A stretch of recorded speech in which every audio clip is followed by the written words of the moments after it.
আসসালামু আলাইকুম, welcome to my channel princess Afifa. আপনাদের সাথে আমি একটি ঔষধি গাছ সামনে নিয়ে এসেছি। আসলে immediately I forget this name, তবুও আপনাদের আমি দেখানোর চেষ্টা করছি গাছটি আসলে কিভাবে আগাছার মতো বেড়ে ওঠে। অনেকেই চিনতে পারে না, আমিও চিনতাম না, কিন্তু ইদানিং ফেসবুকে বারবার এই গাছটি শো অফ হচ্ছে। দেখতে পাচ্ছেন গাছটি আপনাদেরকে দেখানোর চেষ্টা করছি। বাড়ির আঙিনায় এই আগাছার মতো বেড়ে ওঠা গাছটি খুবই মূল্যবান, খুবই মূল্যবান। এটি নাকি চুলের যত্নে অনেকখানি কার্যকরী উপাদান। এটি আমি শিকড় সহ উপড়ে নিয়ে এসেছি। দেখতে পাচ্ছেন শিকড় সহ উপড়ে নিয়ে আসার পর খুব ভালো করে মাটি বালি এগুলো ওয়াশ করে নিয়েছি। খুব ভালো করে ওয়াশ করে নিতে হবে।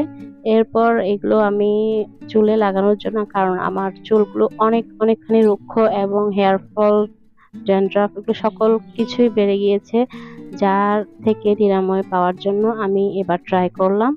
অনেকে এটির উপকারিতা পেয়েছে আপনাদের সাথে, তাই আমি এই ছোট্ট ব্লগটি শেয়ার করছি। দেখতে পাচ্ছেন খুব কাছ থেকে দেখাচ্ছি, পাতাগুলো পান পাতার মতো দেখতে হয়। এটি আমি পাটাতে বাটতে পারিনি, কারণ আমি তেমনটা বাটাবাটি করতে জানি না। তবুও আমি দুপুনি সাহায্যে এগুলোকে দুপে নিয়েছি হামদিস্তার মাধ্যমে। এর সাথে অ্যাড করে দিতে হবে লেবু, আপনার পরিমাণ মতোই দিতে হবে লেবু।